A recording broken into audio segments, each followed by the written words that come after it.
el último segmento del programa, quisiera, pues, esta semana también se hizo un proceso que, por supuesto, para los latinoamericanos es un poco extraño, distante, pero que ciertamente es importante, sobre todo por el papel que está jugando España, no tan solo de cara a la Unión Europea en esta presidencia pro tempore, sino también, ciertamente, que es el país, como lo ha dicho Manolo, el país latinoamericano por excelencia de Europa, ¿no? Y en ese sentido pues es una referencia obligada, ¿no? Y me gustaría un poco tu apreciación de conjunto de este Pues, proceso, de este debate sí, de investidura fallida que tuvo sí. dos episodios, ¿no?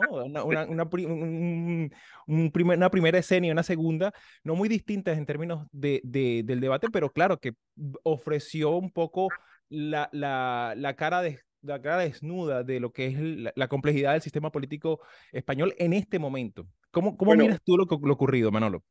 Xavi, no está complejo, pero recuerdo una vez más para nuestra audiencia. España es un sistema parlamentario. Eso significa que el presidente del gobierno es elegido por el Parlamento. El Parlamento es elegido, evidentemente, por los ciudadanos y el Parlamento es el que elige al presidente del gobierno. El presidente, digamos que las fuerzas políticas, en un juego en el que el rey hace de árbitro, el rey encarga a alguien a formar gobierno y este alguien tiene que conseguir mayoría absoluta de votos en la primera votación. La mayoría absoluta de votos es 176 de votos en el Parlamento. Bueno, el señor Feijóo se quedó en 172 y hay una segunda oportunidad y es que se puede ser también presidente si se tienen más votos positivos que negativos. Y el señor Feijóo en la segunda vuelta volvió a tener 172 positivos, pero 176, bueno, en este caso fueron 175 negativos, es decir, tuvo más votos negativos que positivos. Por consiguiente, el cronómetro vuelve a cero, el rey vuelve a Claro. hacer consultas y le va a encargar ahora formación de gobierno al segundo más votado en términos de que tiene mayor número de diputados en el Congreso, Claro, que es Pedro Sánchez. Entonces, Pedro Sánchez ahora será nombrado para disputar esta elección y el Congreso deberá volver a esta elección. Si Pedro Sánchez mantiene la mayoría que aparentemente ahora le está apoyando, repetirá como presidente de gobierno. ¿Cuál es el principal problema? El principal problema es que hay dos partidos catalanes, cada uno de ellos tiene 7 escaños, uno que se sitúa más en la izquierda y otro que se sitúa más en la derecha, que ponen la cuestión identitaria catalana por encima en la negociación. claro. Entonces quieren, por decirlo de una manera que nos entendemos muy bien, quieren chantajear a Pedro Sánchez diciéndole, nosotros te vamos a votar, pero tú tienes que estar de acuerdo con nuestra agenda. Y nuestra Claro, agenda significa dos cosas. Una amnistía para todos aquellos que se movilizaron en septiembre, octubre del año 2017 a favor de la independencia y segunda cosa es que convoques un plebiscito para que los catalanes libre y soberanamente puedan decidir si siguen o no siguen, digamos, en España. Y ese es el gran tema. Y esto lo generan 14 diputados, ya digo, que son minoría en el Parlamento catalán, porque en el Parlamento catalán el principal paradójicamente, grupo ¿no? es el Partido Socialista. Claro, claro, y que ciertamente ahí está el tema de los detalles, ¿no? Porque ciertamente que estamos hablando directamente de Esquerra Republicana de Cataluña y Junts, que ciertamente han estado, pues, alrededor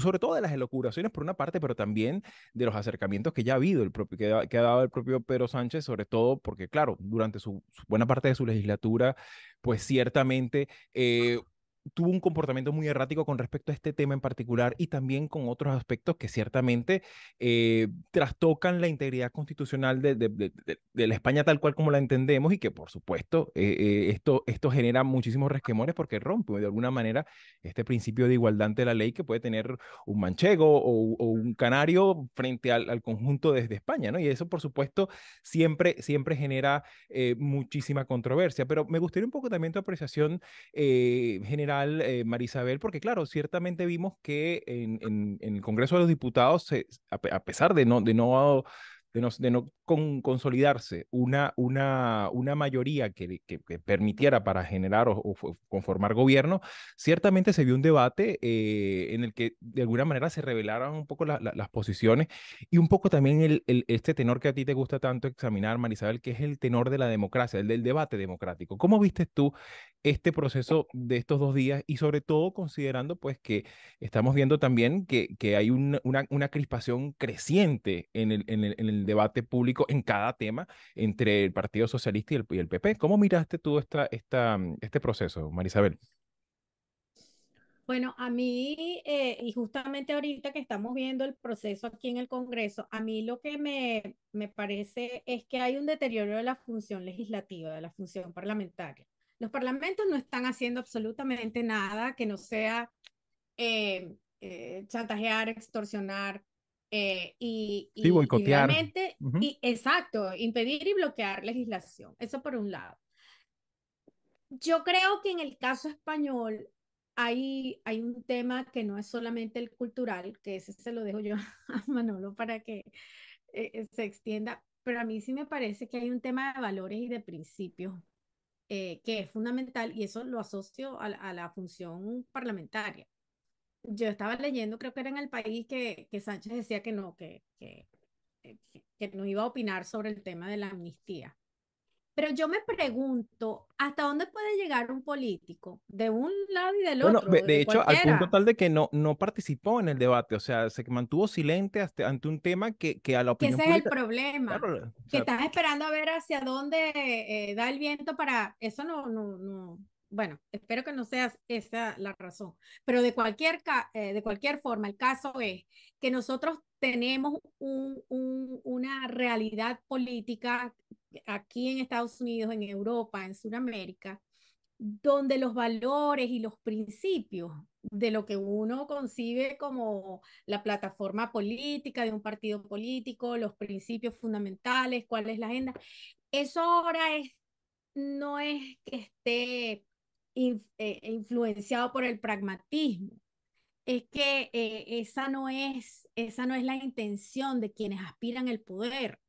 La aspiración del poder pareciera que es lo único. Entonces, los cálculos se están haciendo en función, bueno, y lamentablemente en el caso de una democracia parlamentaria eso tiene más sentido porque Manolo lo decía, ¿no? Hay otras formas de llegar a esa decisión. La investidura puede que entonces ahora para Sánchez sea más fácil, no sí, sé, hay que ver, esto es un proceso abierto habría que que ver, todavía, pero ahí es donde se está cediendo en el tema de los Bueno, valores.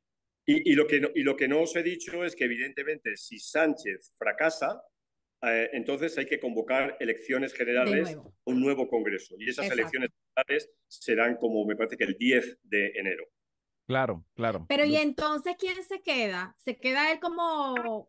Y se queda, claro, él se queda en funciones con unos poderes muy limitados, pero él se queda como presidente en funciones, sí. Claro, Entonces a claro, la larga a él le conviene esto, así no tenga todos los votos. Digamos que es el mal menor, sí, claro. Ujú. Claro, sí. y que también hay otro elemento que, por supuesto, entra dentro de este margen de posibilidades que se nos abre ahorita en esta situación tan incierta, que es el tema particular que tiene que ver un poco con, eh, y tú lo comentabas muy bien, Marisabel, es el empobrecimiento de la función parlamentaria en términos de que muchas veces, Sí. incluso en la propio Congreso de los Diputados, ya nos hemos acostumbrado, que bien sea diputado de Vox o bien sea diputado del extinto, prácticamente extinto Podemos o de cualquiera de estos extremos, le dice directamente a los periodistas, mira, yo en esa pregunta no te la voy a responder, o simplemente, siguiente pregunta, o sea, ese tipo de cosas, ¿no? Incluso también Sí. en la propia interlocución, en la propia Cámara, ya eso habla de un desmejoramiento de la función parlamentaria y de esa capacidad de respuesta tan necesaria no tan solo frente a la oposición, sino a la oposición política, pues que también tiene un espacio democrático respetable, sino también de cara a la ciudadanía, ¿no? Nos dan un mensaje muy preocupante, que por supuesto, siendo España una referencia en este aspecto, como lo mencionábamos, pues obviamente vamos a seguir examinando lo que vaya desarrollándose. Así que bueno, mis queridos, como siempre, muchísimas gracias por sus apreciaciones y por estar allí. Y bueno, nos encontramos en Mirada Semanal la próxima semana. Así Un es. abrazo y buena semana. Abrazo. Llegaste hasta aquí, te interesan los temas que hemos abordado, puedes ayudarnos a seguir publicando estos fragmentos dándole like, compartiéndolos, comentando y suscribiéndote al canal. El audio de la entrevista completa lo puedes conseguir en la página latinoamerica21.com/podcast y en las principales plataformas de audio. Subimos videos nuevos todas las semanas, así que nos volveremos a ver muy pronto.